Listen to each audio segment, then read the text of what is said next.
Fala, gente, eu sou Val Cabral e esse é o programa Olho no Olho, aqui pela TV Itabuna. Olha, o Rio Cachoeira, que passa por 16 municípios, a bacia hidrográfica do Rio Cachoeira deságua em Ilhéus, mas tem assim, uma história de quase todos os moradores desse município com esse rio, porque muitos eram areiros, muitos eram pescadores e outros tantos eram simplesmente banhistas. No meu caso, todos os dias, eu e meus irmãos, na nossa época infanto-juvenil, nós tomávamos banho todos os dias no Rio Cachoeira. Era uma festa. A gente começava o dia praticamente no rio. E a gente só parava quando à tarde ia para o colégio, aqueles que estudavam à tarde, pela manhã, o mesmo procedimento. Mas nós tínhamos uma história. Às vezes, nós saímos do rio à noite, que mesmo aqueles que estudavam à tarde, né, quando chegava em casa, 4h30, 5h da tarde, aí trocava de roupa e ia direto para o rio. E era ribeirinho. Eu sempre morei, como atualmente continuo morando, na beira do Rio Cachoeira. E havia no rio, descoberta, chamada Ponte do Velhaco, que fica entre a Ponte do Marabá e a Ponte Velha do Conceição. E tem uma história de que a Ponte Velhaco era porque na cabeceira da Ponte do Conceição existiam muitos bares, e aí as pessoas que ficavam devendo nos bares, não querendo passar por ali, ia pela pontezinha, e por isso o nome Ponte do Velhaco. No meio da Ponte do Velhaco havia uma pedra chamada Pedra dos Homens. Isto porque era o local mais fundo de todo aquele espaço. E nós todos sabíamos nadar, e por conta disso nós preferíamos sempre aquele espaço.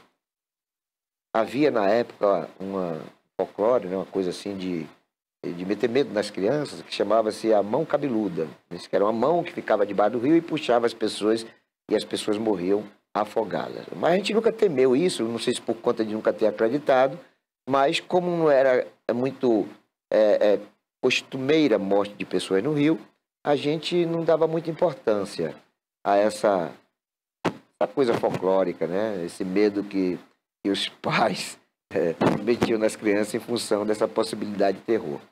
Mas o fato é que houve um período, houve um momento em que uma vizinha nossa, de 15 anos na época, uma menina muito bonita, do cabelão, ela acabou se afogando e morreu. E a partir dali a gente nunca mais voltou ao rio. Aquela morte nos criou um trauma, e eram dezenas, talvez centenas de crianças e adolescentes que tomavam banho em todo o rio. Mas todo mundo deixou de tomar depois da morte dessa menina.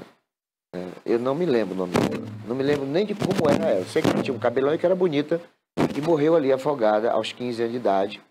Nos traumatizou bastante. E a partir daquele dia, nunca mais a gente tomou banho no rio. Aí, passado um tempo, alguns anos, talvez 2, 3 anos depois, aí veio a era da poluição do rio. O rio deixou de ser um rio para ser um esgoto a céu aberto, o que hoje é. E eu me lembro que, uma certa feita, recebemos aqui em Itabuna a visita do então ministro da Infraestrutura, o Gedel Vieira Lima. E esse ministério era que tinha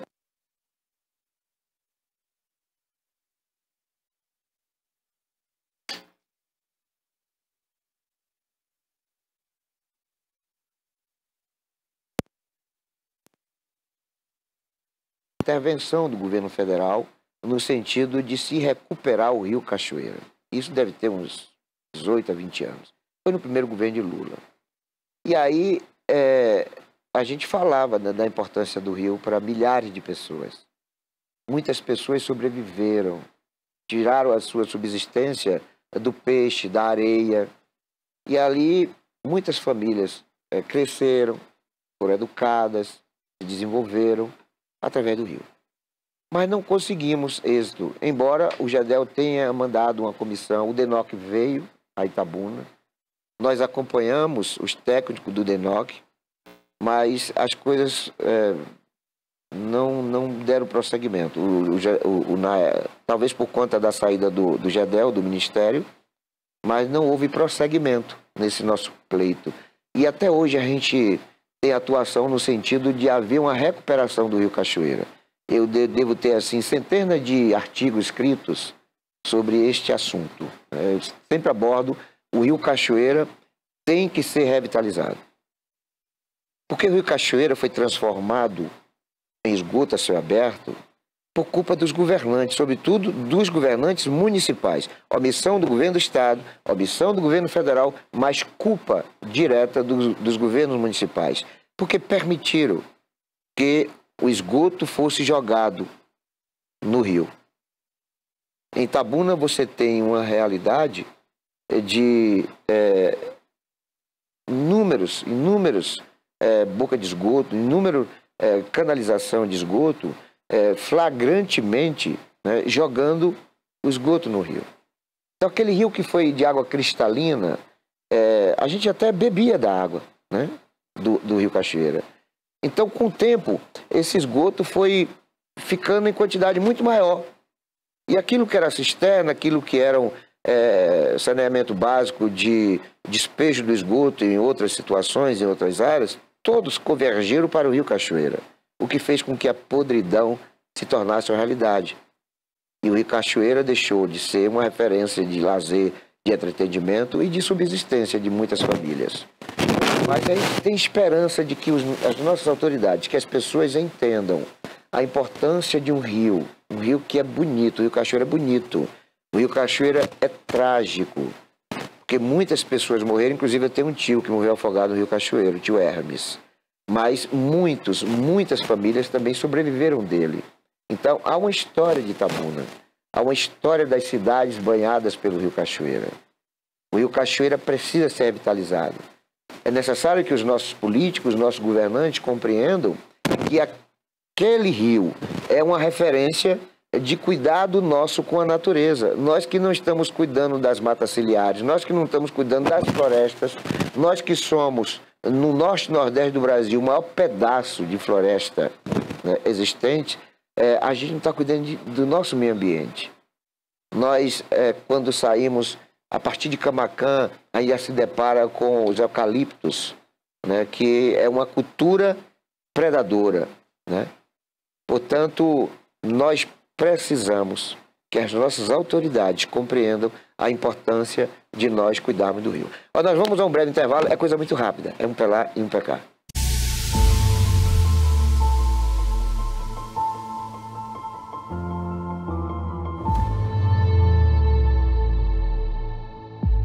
Criada em 2005, a TVI se tornou a primeira emissora de TV por assinatura fora do eixo Rio-São Paulo, transmitida pela operadora TV Cabo para mais de 40 mil espectadores em Itabuna e Ilhéus. Com uma programação 24 horas no ar, a TVI chegou a fazer 6 horas de programação local diária ao vivo, revelando talentos para a televisão baiana.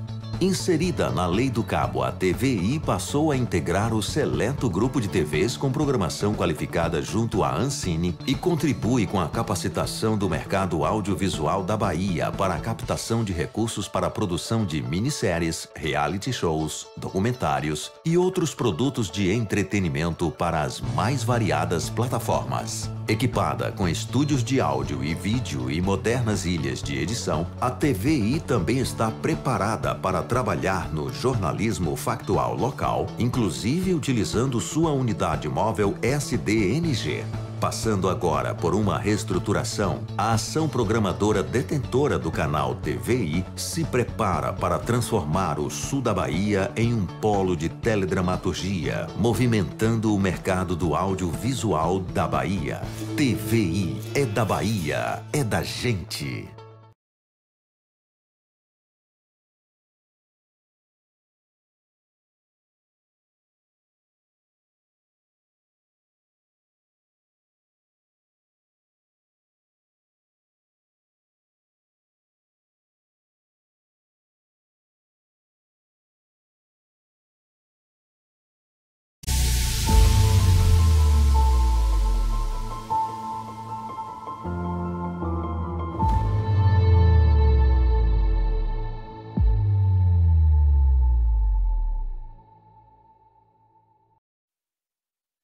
Olá, gente, eu sou Val Cabral e esse é o programa Olho no Olho, aqui pela TV Itabuna. Olha, eu quero falar de uma situação ocorrida envolvendo duas pessoas que infelizmente já estão falecidas, mas que contribuíram para que Itabuna tivesse vida, resiliência.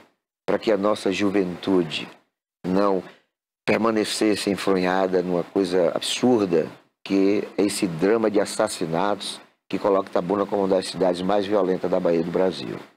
Há uns 16 anos atrás, eu fui fazer uma reportagem sobre o assassinato de um jovem chamado Genildo Lacerda, na Praça do Trabalho, bairro do Pontalzinho, aqui em Itabuna.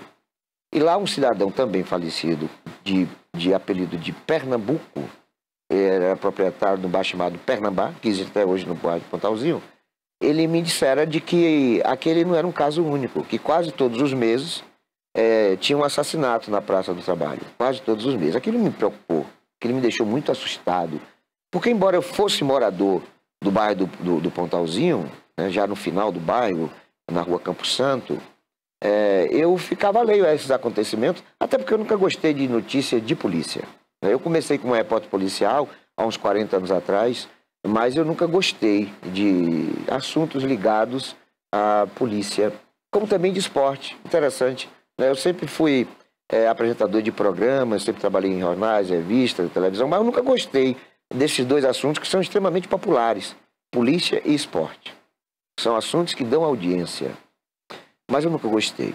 Por conta deste fato, é que eu não estava, assim, sabendo das coisas que aconteciam ao meu redor, como uma situação trágica dessa, que foi o assassinato ali constante acontecendo no bairro do Pontalzinho. Isso me chamou a atenção. Logo em seguida eu procurei o dono do jornal agora, o José Adervan, e falei com ele: Adervan, rapaz, está acontecendo isso, eu acho que a gente pode contribuir, né? Vamos fazer um teste, vamos fazer a coisa como se fosse um laboratório, vamos botar uma estátua do Cristo Redentor, né, naquela praça, ali no começo da praça, para ver se acontece, que eu estou suspeitando que acontecerá. Eu acho que as pessoas vão parar de matar gente ali se a gente botar uma estátua do Cristo Redentor ali. Aí ele até brincou: mas se isso acontecesse, se a estátua inibisse as pessoas, impedisse, o Rio de Janeiro não tinha assassinato, porque o Cristo Redentor é a maior estátua do Brasil, e lá os assassinatos não são nem diários, são por hora, entendeu? Aí eu falei: cada caso é uma situação, vamos ver, né? Aí eu me lembro que a estátua custou R$600, eu dei 300, ele deu 300. Aí eu procurei um outro amigo nosso, né, que foi o Marcos Magalhães. Ele foi quem colocou o refletor na estátua. Aí nós pusemos, eu fui a Ilhéus, comprei a estátua, fizemos um pedestal, colocamos a estátua, que está até hoje lá, e o Marcos colocou o refletor, que também está até hoje lá. Coincidentemente ou não, isso tem uns 16 anos, de lá para cá somente um assassinato. Olha que antes da estátua eram inúmeros assassinatos. Pessoas eram mortas naquele local quase que todos os meses, porque havia ali um início de organização das facções criminosas, raio A, raio B, DMP, e eu acho que naquele começo ali, esses bandidos estavam querendo se estabelecer como dono da área, e aí o conflito resultava em homicídios. Por isso, talvez, nessa quantidade absurda de assassinatos mensais na Praça do Trabalho, bairro do Pontalzinho. Mas o fato é que depois que nós pusemos a estátua ali, nunca mais, com exceção de um, né? Há uns 2 anos atrás, menos de 2 anos atrás, um ano e poucos atrás, um cidadão foi assassinado, mas não propriamente na praça, nas imediações da praça. Porque a Praça do Trabalho no Pontalzinho sempre foi muito efervescente, tem muitos bares, né? É um point político também, em eleições, aquele bairro fica muito, né, sobretudo a praça, fica muito cheio de gente, e aí você vê pessoas de esquerda, de direita, e aí esses bandidos dos raios, né, das organizações criminosas se misturam essas pessoas, e aí já viu, misturou bebida, drogas, aí não tem como ter outro resultado que não sejam dos assassinatos. Mas o fato é que depois da estátua do Cristo na Praça do Pontalzinho, nunca mais. Nunca mais, com exceção de um caso. Nunca mais. Portanto, a minha teoria é de que, por mais perverso que seja o bandido, com exceção dos psicopatas, ele teve ali ensinamentos bíblicos. De berço, ele aprendeu, né, a adorar a Deus, a acreditar em Jesus e a temer os mistérios da morte. E aí, quando o indivíduo chega na praça com a intenção de matar alguém que ele já sabe que está ali, ou eventualmente a coisa acontece pelas circunstâncias, mas ele se depara com a estátua do Cristo Redentor, e normalmente os assassinatos ocorriam à noite. né? E quando você chega no Pontalzinho, na praça, você já vê destacada a estátua do Cristo Redentor, porque ela fica bem na frente, há uma bifurcação, e na ponta dessa bifurcação nós pusemos a estátua do Cristo. A luminosidade faz com que a estátua se destaque. E aí, por conta disso, eu acho que há um gatilho, né? Explode um gatilho ali na cabeça da pessoa, a pessoa rememoriza ensinamentos bíblicos, familiares, enfim, e ela se contém. Não é que ela não vai matar a pessoa, mas naquele local, naquele momento, ela foi, né, desestimulada. Né? Houve ali o milagre da memorização, do aprendizado de berço sobre a questão do cristianismo. E o bandido perigoso não vai matar a sua vítima ali por conta simplesmente de ter visto a estátua. Eu penso isso. Essa é a minha teoria. E os fatos revelam de que eu talvez esteja certo, porque pararam os assassinatos. Mas no outro momento, eu estava acompanhado de um advogado, e o advogado me dissera de que havia na Praça da Mangabinha uma prática de prostituição infanto-juvenil. Isso há uns 17 anos, 16 anos atrás. Foi logo após nós termos colocado a estátua do Cristo Redentor na Praça do Trabalho, bairro do Pontalzinho. E aquilo me despertou a atenção porque eu sempre abominei essa coisa do estupro, da pedofilia, do abuso e de exploração infanto-juvenil. Até quando eu era criança eu já tinha uma noção do quanto essa coisa era satânica. E aquilo me despertou, pelo fato de já ocorrido na Praça do Pontalzinho, para que eu também pusesse uma estátua na Praça da Mangabinha. E fiz isso, nesse caso fiz só. Eu comprei a estátua e coloquei na Praça da Mangabinha, Praça de Getúlio Vargas, a estátua do Cristo Redentor. E o interessante é que depois, 2, 3 anos depois, uma mulher com distúrbio mental acabou danificando a estátua. A estátua ficou quebrada. E aí 2 empresários, que até hoje eu não sei quais são, não sei quem foram eles, sabe? Eles repuseram a estátua. Ficou igualzinha àquela que eu havia colocado. Eu sempre colocava nas praças, eu fiz isso no Pontalzinho também, eu colocava uma águia. Eu colocava o Cristo Redentor e também colocava a estátua de uma águia, uma estátua grande de uma águia, simbolizando a sagacidade, a visão além do alcance, né, a perseverança, a garra, né, do morador. Então eu colocava o Cristo Redentor simbolizando o cristianismo, os ensinamentos bíblicos, os dogmas e valores familiares, e ao mesmo tempo eu colocava a estátua da águia. Fiz isso no Pontalzinho e fiz isso na Mangabinha. Né? E eu estava para fazer no bairro do Conceição, Praça dos Capuchinhos, onde também há uma bifurcação na praça, e minha intenção era colocar, como eu fizera no Pontalzinho, bem na entrada da praça. Cheguei e comprei a estátua. Mas aí eu tive um problema, porque... houve um problema, porque a prefeitura naquele momento estava preparando uma reforma da praça.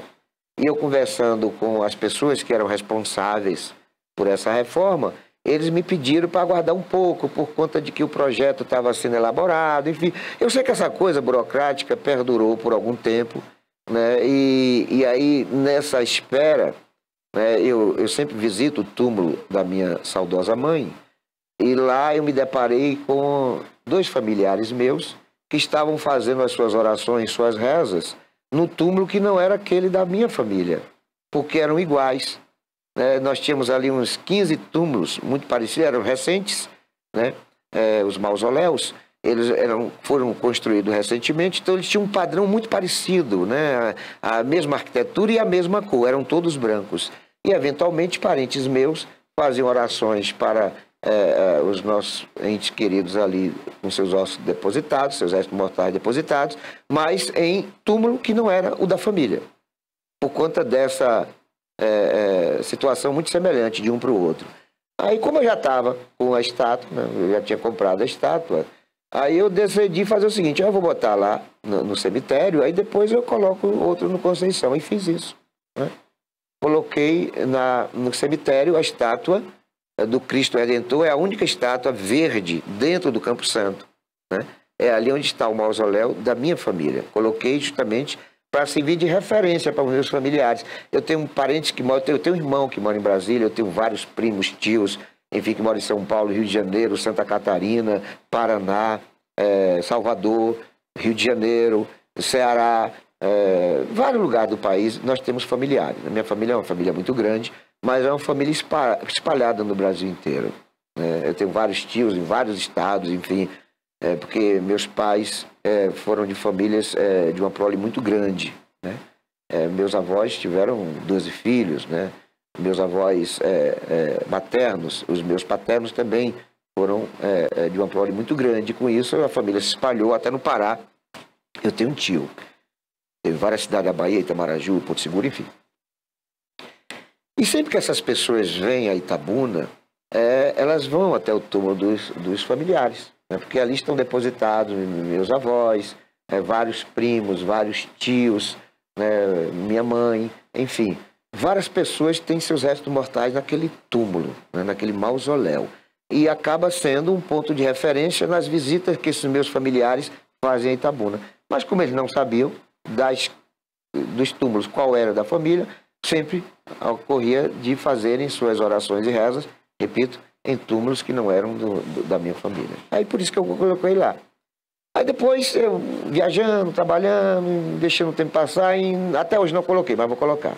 Daqui mais uns 40 dias no máximo, um mês no máximo, eu vou colocar a estátua do Cristo Redentor na Praça dos Capuchinhos, ali no bairro da Conceição. Uma coisa interessante aconteceu no Pontalzinho. Havia a procissão de São José e eu acabei sendo interpelado pelo então prefeito, né, o Fernando Gomes, já falecido, e o Fernando Gomes falou para mim assim: ô Val Cabral, essa cidade não tem prefeito não? E eu fiquei sem entender, mas respondi da seguinte forma: falei, olha prefeito, o pessoal do PT está dizendo que não tem não, mas qual é o problema? É porque você colocou uma estátua do Cristo lá na Praça do Pontalzinho sem minha autorização, e de fato foi um erro que eu cometi. Você não pode colocar numa via pública, né, absolutamente nada sem autorização da prefeitura. Tem que ter um alvará, a prefeitura tem que dar. Mas, tipo assim, essa coisa burocrática emperra muito. Olha o caso que eu citei aqui do bairro do Conceição. A gente está com uma boa intenção, a gente quer ajudar, né? Como a coisa não é pecaminosa, não é ilícita, né, embora eu precisasse de um alvará, e como esse alvará às vezes demora para abrir uma empresa, o alvará para abrir uma empresa, às vezes é um ano. E mais para botar uma estátua, né? Aí eu, de maneira muito ousada, fui e coloquei. Aí falei para o Fernando Gomes, porque Fernando Gomes havia me falado que ele tinha recebido um abaixo-assinado com mais de 600 assinaturas de pessoas pedindo para ele mandar tirar a estátua. E eu falei: olha, Fernando Gomes, eu tenho certeza que você não vai mandar tirar a estátua por várias razões. A principal é que você é católico. E você sabe que a estátua é símbolo do catolicismo. Segundo, você sabe que uma estátua simbolizando Jesus Cristo não vai fazer mal a ninguém, sabe? Se os evangélicos não gostam, tenham pelo menos como obra de arte. Todo evangélico tem a foto da mãe quando morre. Todo evangélico tem a foto do pai quando morre, sabe? E que diferença tem esse simbolismo de uma estátua? A Igreja Católica fez a estátua por conta de que na época as pessoas não eram letradas, e para distinguir um Tiago do outro, ambos santos, né? Era o Tiago, esse do Tiago B, aí a Igreja Católica passou a fazer as estátuas para dizer que aquele santo correspondia àquele Tiago que os devotos, né, seguiam, né? Enquanto que o outro já era de um outro segmento, de uma outra paróquia, enfim. E a Igreja Católica começou a construir as estátuas com esse objetivo.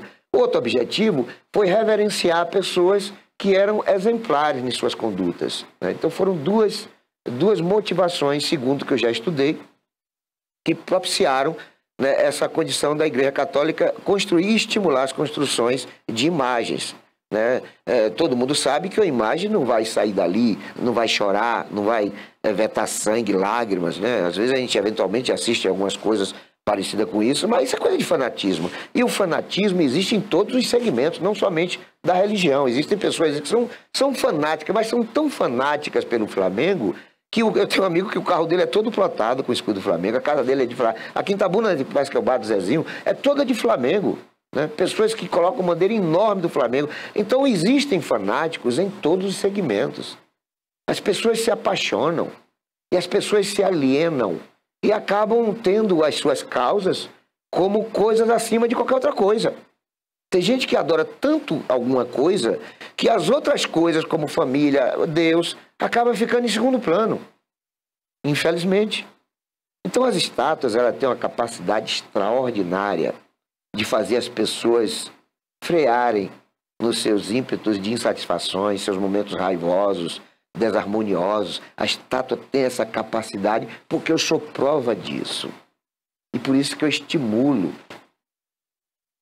Eu já comprei 16 estátuas. Eu tenho 16 estátuas no meu depósito, 16 estátuas do Cristo Redentor, 1,80 m.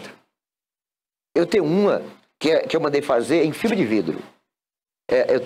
Ela vai para mais de 3 metros, porque ela tem 1,80 m mais ou menos, mas eu fiz mais 1,5 m de pedestal, toda em fibra de vidro. Essa eu uso, né, para eventos. Eu fiz isso lá em Eunápolis. Todas essas estátuas que estão em Eunápolis, vou trazer para cá, sabe? Então, quando eu tinha o Pedrão, aí você não entrava no Pedrão sem se deparar com a imagem de Jesus Cristo. E aí eu fiz 2 banners dizendo que as pessoas nos eventos, nas festas, normalmente elas não se lembram, né, de seus ensinamentos bíblicos, dessa mensagem de Jesus, né, de que ele é a vida, né, de que ele é a verdade. E aí eu fiz 2 banners enormes também, eu coloco. Não é que eu seja religioso não, viu gente? Eu sou católico por conta de documentos, sou católico por conta de atividades eclesiásticas de base, eu sou católico porque sou cursilista, fui um dos reorganizadores da pastoral carcerária, eu sou católico mais por ativismo, não por convicção religiosa, né? Embora eu me sinta católico porque eu creio no Jesus Cristo da Igreja Católica, eu creio no purgatório.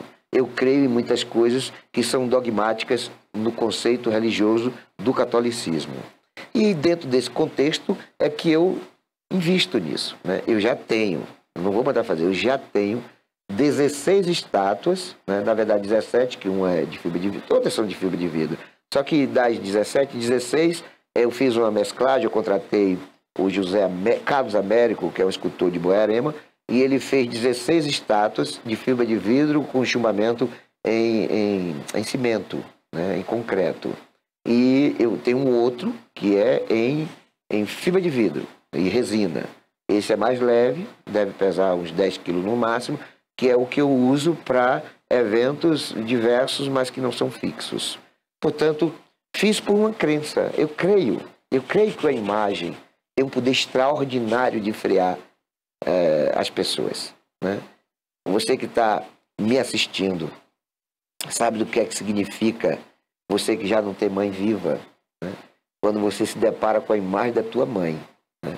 Uma foto no quarto, uma foto na sala, uma foto na carteira, no álbum de fotografias. Toda vez que você vê a imagem da tua mãe, aquela imagem não exige de você palavras. Ela não requer que seja envolta a mensagens, né? Uma só palavra não é necessária. A imagem por si só diz tudo. Toda vez que a gente vê a imagem de uma mãe já falecida, de um pai já falecido, a gente sabe do que é que significa aquela imagem. Porque ela nos remete a tempos idos. A gente se envolve emocionalmente. E a gente passa, naquele impacto da imagem, a viver momentos que são longos. Frações de segundo viram eternidade, porque a gente memoriza tudo que os pais foram no nosso aprendizado de vida, na nossa educação, na nossa religiosidade, né? As pessoas que não enxergam dessa forma são pessoas tão insensíveis, são pessoas, sabe, que, enfim, são tão diminutas que a gente nem vai considerá-las. A gente prefere acreditar de que todas as pessoas, ao verem a imagem, a fotografia de uma mãe falecida, e não importa se faleceu um mês atrás ou 50 anos atrás. A minha mãe tem 33 anos de falecida, vai fazer 34 agora, né? 34 anos de falecida. Mas o sofrimento, a dor e a falta, a saudade, é como se ela tivesse falecido ontem. Aí toda vez que eu vejo a imagem da minha mãe, pode ter certeza absoluta que ali eu me deparo com um aprendizado de 34 anos. que foi o período, né, que eu tive o prazer, o privilégio de conviver com minha mãe. Portanto, a imagem ela tem essa capacidade e por conta disso é que eu tenho essa iniciativa. Vou colocar em 20 bairros de Itabuna a imagem, que eu tenho certeza absoluta que em cada bairro que eu colocar uma imagem daquela, a violência vai diminuir bastante. Os casais vão ser mais harmoniosos, as pessoas vão refletir mais sobre a importância de cada um nesse universo humano que compartilhamos no cotidiano. Eu tenho certeza absoluta do poder extraordinário que a imagem de Jesus Cristo exerce sobre as pessoas. E aquelas que não acreditam nisso que eu estou aqui falando, recebam essa imagem como obra de arte. Embeleza a praça fica mais bonita, né? A praça fica urbanisticamente muito mais atrativa. Então não tem por que ser contra a imagem de Jesus. Que mal vai fazer a igreja? Aí quando o Fernando Gomes falou das 600 assinaturas, eu até ressaltei para ele, se você quiser 60 mil assinaturas, me dê só uma semana que eu consigo 60 mil assinaturas. Qualquer assinatura que vier aqui contra a imagem, eu boto no mínimo 10 a favor da imagem. Né? E as pessoas têm que entender isso. Né? As pessoas têm que entender que a vida também é feita de arte, já que não quer na crença, já que não quer acreditar na religiosidade, que acredite na arte, na cultura. Né? Jesus para muita gente é cultura, Jesus para outras tantas é arte. A estátua de Jesus Cristo é uma arte, é uma escultura. Qual é o evangélico que não tem em sua casa uma obra de arte? Né? Qual é o evangélico que não tem na sua residência, no seu estabelecimento comercial ou de trabalho, uma referência artística?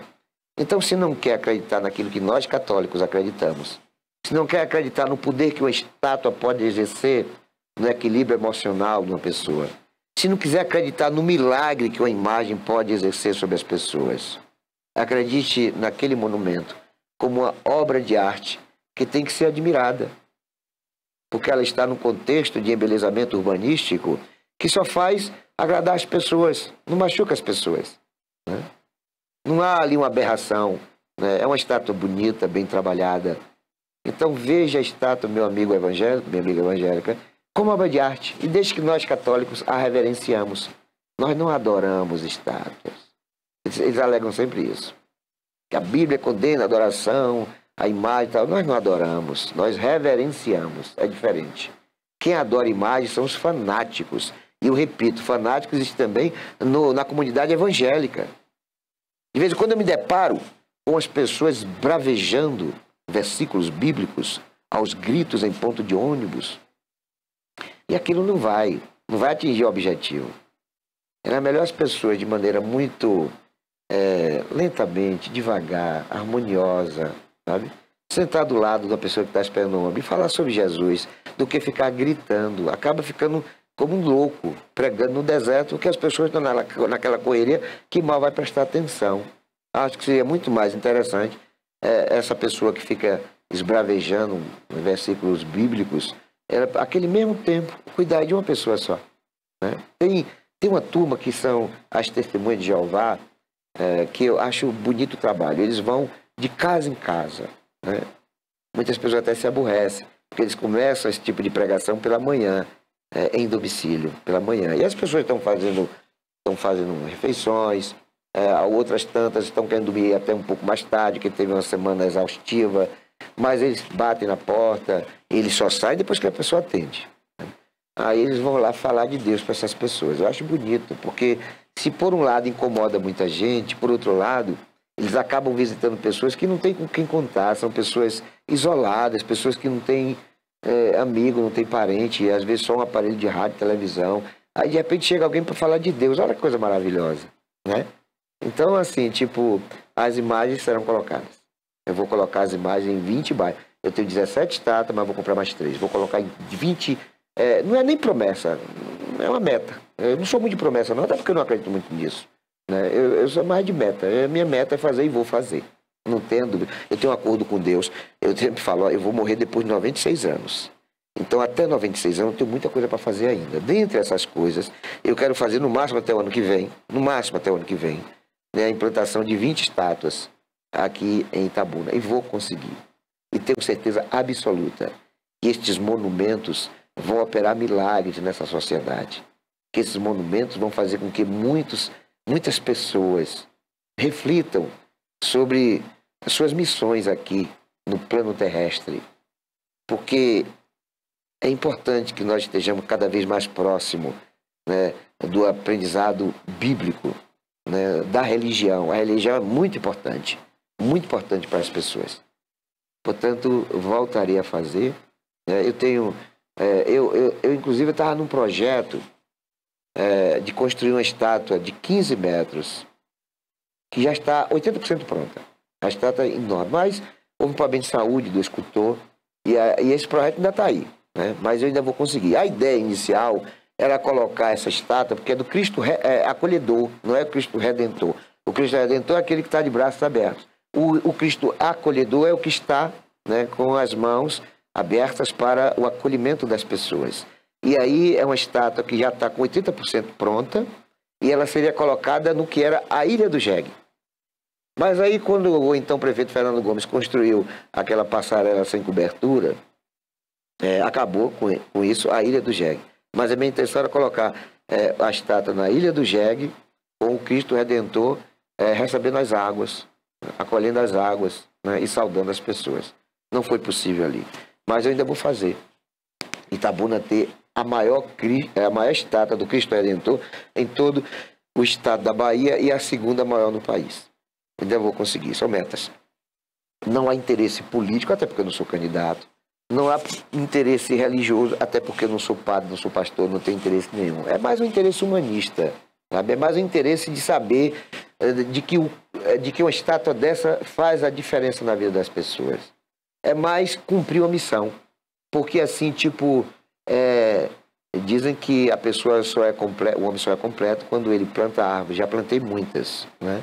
Quando tem filhos, eu já tenho 3 filhos, tenho até 3 netos. E quando a pessoa escreve livro, já estou no 2º livro, estou terminando o 3º livro.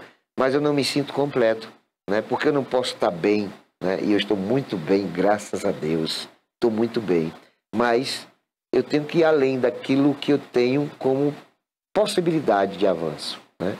Eu não posso estar bem se não ver pessoas bem.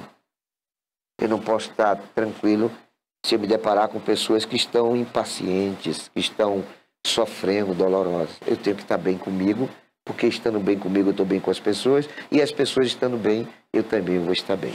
Nós vamos a um breve intervalo, é coisa muito rápida, é um pra lá e um pra cá.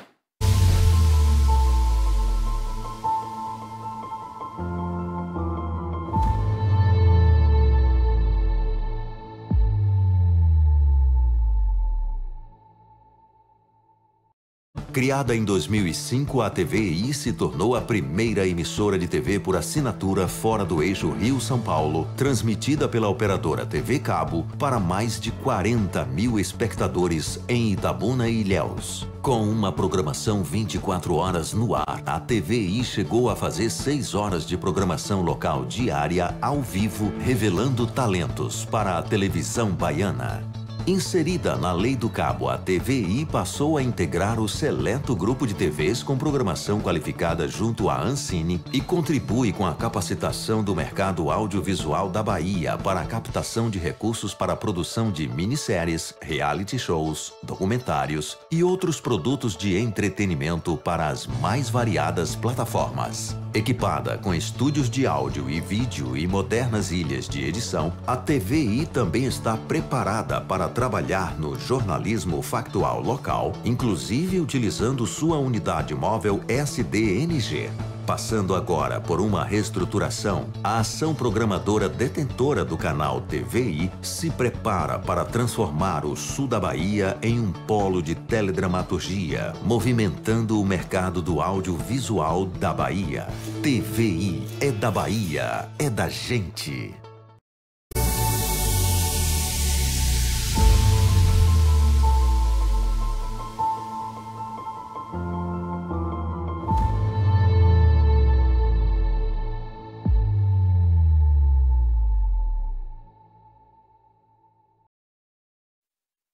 Olá, gente, eu sou Val Cabral e esse é o programa Olho no Olho, aqui pela TV Itabuna. Olha, Itabuna é uma cidade cheia de problemas. Na verdade, as cidades brasileiras estão com muitos problemas, né? Problemas com saúde pública, problema com segurança pública, com a educação, com a infraestrutura. São muitos problemas que atormentam a vida das pessoas. Mas eu creio que um dos grandes problemas na sociedade é o desemprego. Porque quando o cidadão está empregado, ele tem condições de ter melhor educação para os filhos. Ele tem condições de pagar consultas e exames médicos. Ele tem condições de um transporte melhor. Então, as reclamações relacionadas à saúde pública decorrem da grande maioria das pessoas não terem condições de pagarem 150, 250 reais por um exame, por exemplo, de urologia, de ginecologia, de oftalmologia. Então, quando você depende do SUS, quando você depende da saúde pública para ter uma consulta médica ou para ter um exame médico, você acaba tendo problemas sérios. Porque, normalmente, né, esses direitos que são constitucionais, na prática, eles são negligenciados. E aí a pessoa passa meses para conseguir, às vezes, uma consulta, que tendo ali os seus 150, 250 reais, ele resolve o problema em 1 hora. Chega num consultório médico, em 1 hora no máximo você é consultado ou então você tem seu exame. Então o problema de saúde pública decorre também da questão do desemprego. A pessoa estando trabalhando e ganhando bem, ganhando suficientemente para arcar com essas emergências, saúde não vai ser problema, serviço de saúde não vai ser problema. Se a pessoa está trabalhando, ganhando bem e podendo matricular os filhos numa escola privada, as pessoas nunca vão reclamar de educação pública. Porque a educação pública, invariavelmente, de uns 40 anos para cá, se transformou numa coisa absurda de professores que fingem que ensinam e de alunos que fingem que estão aprendendo. Escola pública não ensinam. Por isso que foram criados diversos programas para inserir a pessoa na universidade, nas faculdades, porque não funciona. Porque antigamente você entrava na faculdade, independente da epiderme, independente da cor da pele, entrava na universidade por méritos. Hoje não. Hoje, se você for loiro e na prova tiver 9,9, você vai ser preterido por um negro, por um índio, por um quilombola, que teve 5,2. E eu acho que isso não é justo. Eu acho que a questão de reparação racial deveria ter um outro mecanismo de avaliação e de introdução na universidade pública. Mas as incorreções são muitas, eu conheço vários casos. Agora também conheço muitos negros que não tiveram cotas, né? e cujos recursos daquela época eram muito piores, né? Eu tenho vários negros, vários amigos negros que são advogados, que são médicos, que são engenheiros, que são empresários, numa época em que não tinha merenda escolar. Hoje nós temos merenda escolar. Boa. Merenda escolar até com bacalhau, peixe bom, problema? Tem merenda escolar. Na época não tinha, nós não tínhamos isso. Hoje o governo dá o calçado, a meia, a calça, a blusa, dá o fardamento escolar, dá os livros. Antigamente não tinha. Eu não conto quantas vezes, sabe, eu tive que apelar para tarefas escolares de casa, né, por conta de que a gente fazia o grupo. Porque, às vezes, no grupo de 4, 5 estudantes, só 2, 3 tinham livro. Eu e mais outros também não tínhamos, porque os nossos pais não tinham condições de comprar os livros. Até porque, no meu caso, eram 6 irmãos, eram 6 filhos. Então, meus pais não tinham condições. Meu pai era comerciário, não tinha condições. Então, na época, os pais tinham que comprar o livro. Hoje, não. O estudante recebe o livro. O estudante recebe o fardamento. Não conto quantas vezes eu tive dificuldade de fazer a diretora entender que eu tinha que para querer entrar na escola com aquela roupa, porque eu não tinha condições de comprar farda. Então, as coisas ficaram muito piores no ensino público, muito piores. Muito piores no período em que as pessoas tinham que estavam muito piores na época da abnegação pela educação. E muitos negros se transformaram em médicos, engenheiros e advogados. Muitos. Hoje está tudo fácil. Eu me lembro que quando eu ia fazer, às vezes tinha uma tarefa escolar, de uma pesquisa que eu tinha que fazer, eu ia na biblioteca da Rui Barbosa, e eu passava a tarde toda para ter uma resposta que hoje, com o celular, eu tenho em 1 minuto. Olha como as coisas melhoraram, né? Hoje as escolas têm computadores, hoje você tem recursos que são tecnológicos, são extremamente avançados. A cibernética tem sido uma contribuição favorável demais ao ensino público. Hoje é fácil, está tudo muito fácil. Hoje, inclusive, o aluno nem precisa passar de ano, nem precisa fazer prova para sair do terceiro para o quarto ano, do quarto ano para o quinto ano. Basta ele frequentar 80%. Ter frequência de 80% na sala de aula. Olha que coisa esdrúxula, olha que coisa estúpida. O aluno passar porque frequenta a sala de aula. E quantos alunos vão para a sala de aula bagunçar, impedir o colega de estudar? Pois aquele que vai bagunçar vai passar da mesma maneira que o estudante que foi impedido de estudar também vai passar. Porque ambos atingiram a frequência de mais de 80%.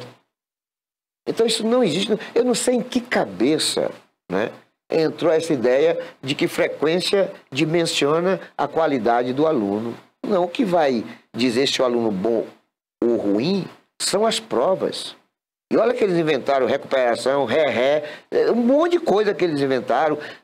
Uma prova que foi perdida num ano pode ser vencida no outro. Um monte de coisa o governo fez para facilitar as pessoas passarem de ano, as pessoas serem aprovadas. Mas o estudante ser aprovado não significa que ele está capacitado, qualificado. Tem muitos estudantes universitários negligenciando demais com o nosso idioma, escrevendo 7 com C, misturando C cedilha com SS, fazendo a letra N anteceder o P e o B. São coisas que a gente aprende no terceiro ano primário. Conjugação de verbo, terceiro ano primário. As 4 operações, terceiro ano primário. A gente, quando chegar no 4º ano primário, a gente já dominava perfeitamente as 4 operações matemáticas, conjugação de verbo. A gente dominava o português. Hoje essas coisas se perderam, porque o governo parece que não tem interesse de fazer as pessoas aprenderem. Pouco está se importando do estudante chegar na universidade escrevendo 7 com C, escrevendo nós vai, a gente vamos, a gente sobe para cima e desce para baixo. O governo parece que está pouco se lixando para isso. E essa coisa do aluno, segundo Paulo Freire, ter autonomia na sala de aula, ter a mesma autoridade que o aluno, isso não existe. Porque não existia na minha época. Não existia. A autoridade tem que ser sempre o professor. O professor entrou na sala de aula, é ele o dominador. É ele o controlador. É ele que vai administrar todo aquele momento em que ele estiver ali, repassando o aprendizado. É ele que é a autoridade única.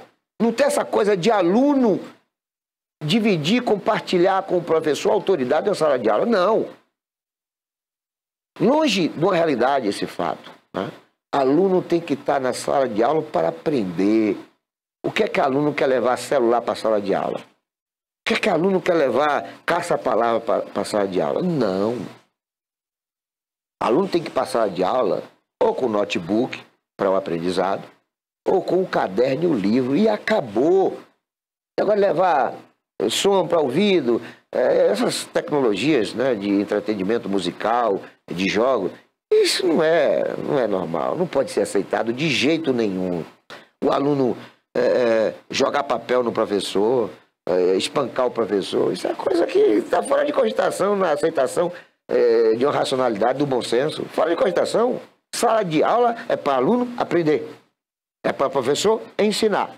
E nesse contexto, a autoridade é o professor. Por isso que eu sou crítico do método Paulo Freire. Nada desse negócio de compartilhamento, nada disso. O professor tem que chegar e dizer, olha, tem que aprender dessa forma, assim, assim. E acabou, pronto.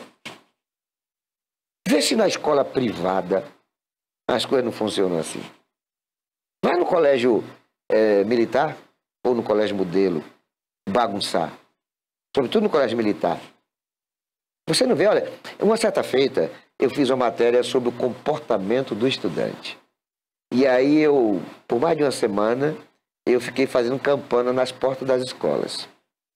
E eu me lembro de 2 situações, envolvendo o colégio Sionfi e o colégio militar.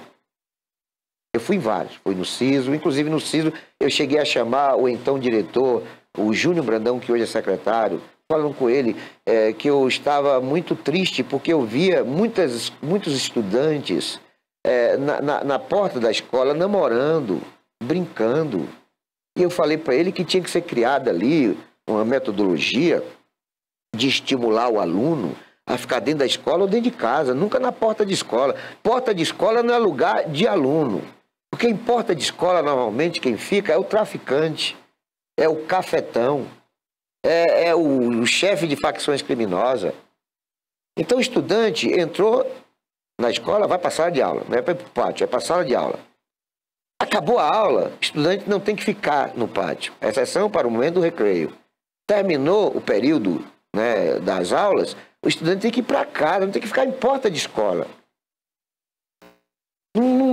Porque ele fica muito vulnerável, porque é daí que surgem os aviões, né, as mulas, né, que são termos usados na literatura policial, nas ocorrências policiais, para menores que são usados para levar arma, para ficar como olheiro, enfim.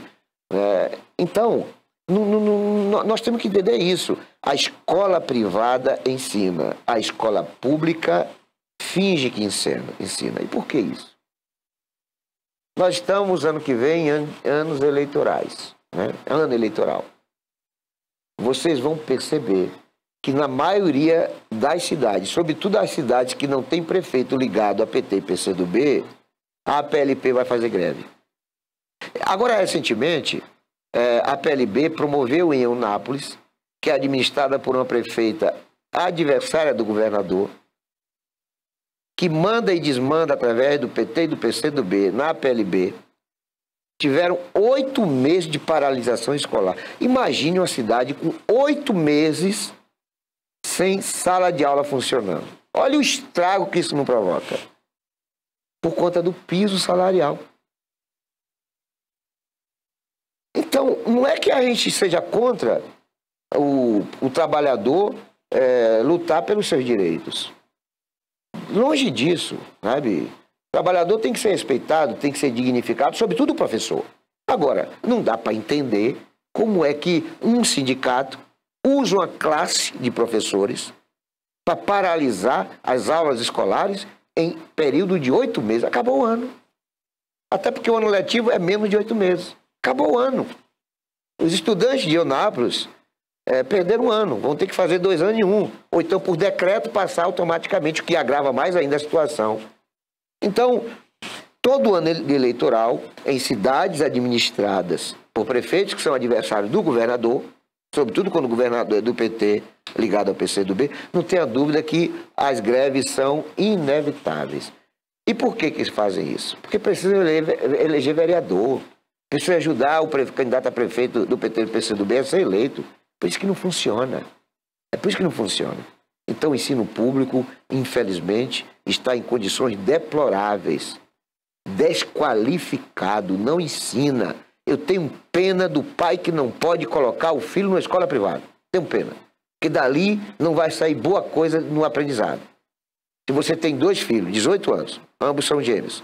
Por alguma razão houve a separação, aí um vai morar com a mãe, o outro fica com o pai. A mãe casa com o homem rico, bota o filho de 18 anos numa escola privada. O de cá é pobre, casa com a pobre, tem que manter o menino na escola pública. 4 anos depois, os 2 meninos, 22 anos. O de cá avançou 20 anos em 4 anos. O de cá permaneceu sem aprender. Essa é a realidade. Estamos encerrando o programa de hoje, agradecendo a todos que têm sempre nos prestigiado com a audiência. Fiquem todos com Deus. E não se esqueçam jamais de que Jesus é o caminho, a verdade e a vida.